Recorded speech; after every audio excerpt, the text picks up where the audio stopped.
Yesterday, the question was whether we were dealing with congressional malice or incompetence toward our industry. I think today answered that question, and the answer is scary. Ready? Let's go. We didn't get a vote today on an amendment to the crypto tax reporting provisions in the infrastructure bill, but we might have found out that the biggest danger to crypto might not be Wall Street and big banks trying to shut us down. It might not be big tech trying to prevent our growth. It might just be the lack of understanding of our industry on the part of our aging policymakers. The day started off with the two competing amendments from the previous day. This is the widened Toomey Lummis amendment, the one that's good for crypto. This one excluded from the tax reporting requirements pretty much anybody validating transactions on a blockchain, sellers of hardware or software wallets, and developers of digital assets or their corresponding protocols. The competing amendment from Portman, Warner, and Cinema only excluded proof of work miners and hardware or software sellers. No subsection C at all. So developers developing digital assets or protocols, they're out. They have to comply with the tax reporting requirements.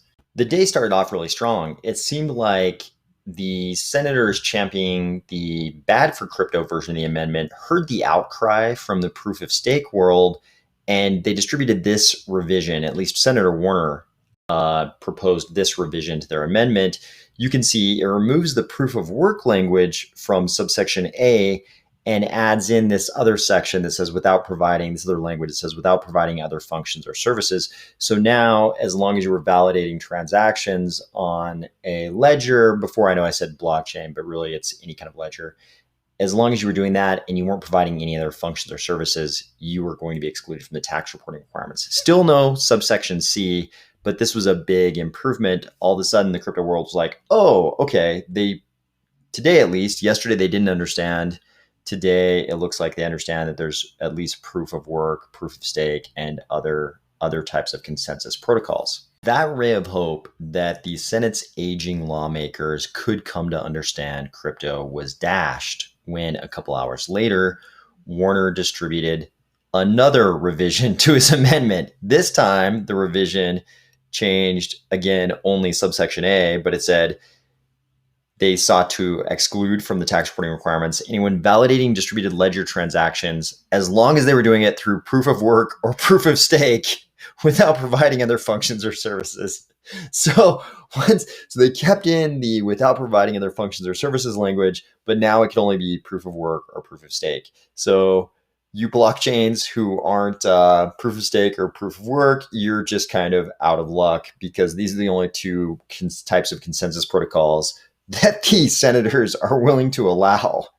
While this was welcome news to the Cardano community because it showed there wasn't some kind of ironclad, vehement resistance to proof of stake in favor of proof of work, it did indicate something that might be scarier.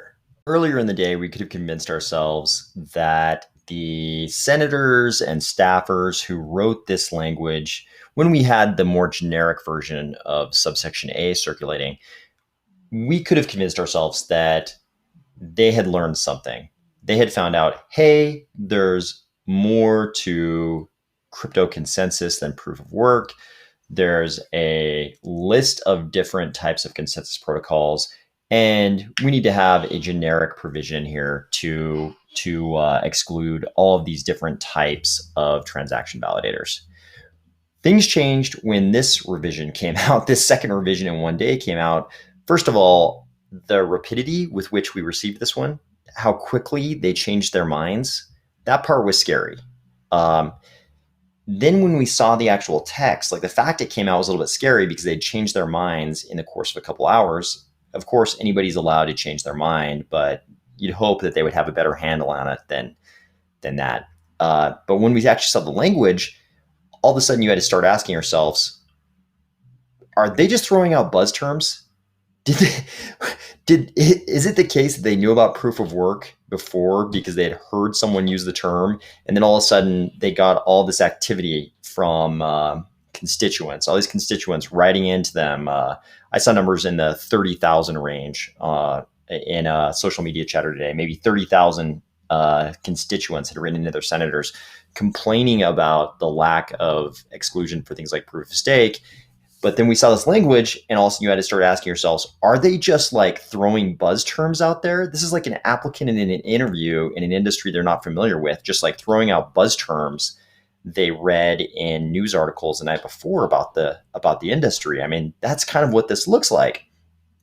It's either they don't realize there are more forms of consensus protocol out there than just proof of work and proof of stake, or there's something else thereafter, and they really want to prevent that other thing from being excluded from the tax reporting provisions in this Section A. I think someone could logically come to the conclusion that that something else might be DeFi, because you look, no matter what revisions they've made here, they absolutely have not conceded that subsection C that Wyden, Toomey, and Loomis have in their version of this amendment. That subsection C would also exclude developers of digital assets and protocols. You notice throughout these revisions, in the Portman-Warner Cinema version, this version, they never even attempted any language that would capture the same exclusion for developers. And one argument would be that they are dead set on making sure that DeFi cannot be excluded from the tax reporting requirements. And I kind of wonder if, in their lack of understanding of the terminology and the way the industry actually works, I wonder if they were worried that if they just had the generic exclusion of anyone validating ledger transactions, that somehow that would lead to DeFi getting out of the reporting requirements through subsection A. Of course, anyone inside crypto could tell you the difference between validating transactions on a ledger and running a DeFi platform, but I'm worried that the lack of familiarity of these senators and their staffers with crypto had led them to this default position where they absolutely knew job number one was make sure DeFi wasn't excluded from the tax reporting requirements. And so they did what they always do when they want to make absolutely sure something is not included. There's no loophole for inclusion of something. They make a finite list, because they know if they have a finite list here and they don't include DeFi, then they can make it pretty clear that DeFi is not included. If they just have the generic version and they don't actually understand all the things that are included in validating transactions on a ledger, then I can imagine how a non-crypto savvy senator or staffer would be worried about DeFi being included in subsection A here. But I think they know they can always make a list of stuff and not include DeFi on that list, and then they'll be in a better position to, guarantee for themselves that DeFi can't get out of the reporting requirements in subsection A. And it looks like they do care about DeFi, because this subsection C is the only part they haven't been willing to compromise on. They're willing to compromise on A. First, they went to this generic version, which was better than this, and then they settled on this version, but subsection C does not make an appearance. So we're sort of left with two different ways to think about how this got drafted, and they both involve scary levels of incompetence. Either they're incompetent and they don't understand that there are more than two different types of consensus protocols, or they're incompetent and they don't understand that you can distinguish the operation of a DeFi platform from the validating of ledger transactions. What we do know is that Warner didn't revise his amendment twice in a matter of hours for no reason.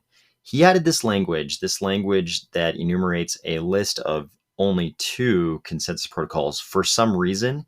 And right now I'm leaning towards an attempt to make sure that there's no one can make an argument that DeFi platforms are somehow validating ledger transactions. I think that's what they're after here. I could be wrong, but they added this language for some reason. They didn't go from that more generic, much better version to this version, which kind of belies a level of incompetence about the number of consensus protocols out there for no reason. They created this list of 2 for some reason. It became obvious that the reach of this debate was widening when later on in the day, we saw KISS band member Gene Simmons come out with this tweet: "I support the Wyden Loomis Toomey Amendment regarding cryptocurrencies and DeFi." Gene Simmons is well known to the Cardano community because he came out saying he'd bought some amount of Cardano in the last year. Along the same lines, we saw Ted Cruz posting that he felt like supporters of crypto were losing this battle and that he was jumping on board to co-sponsor the Wyden Loomis Toomey bill.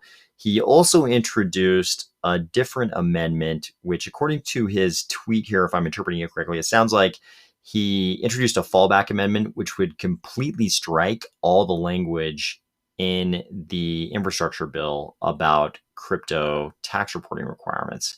Hilariously, a lot of people in crypto found themselves retweeting these posts from Ted Cruz with a notation that they never in their lives thought they would find themselves agreeing with Ted Cruz on anything.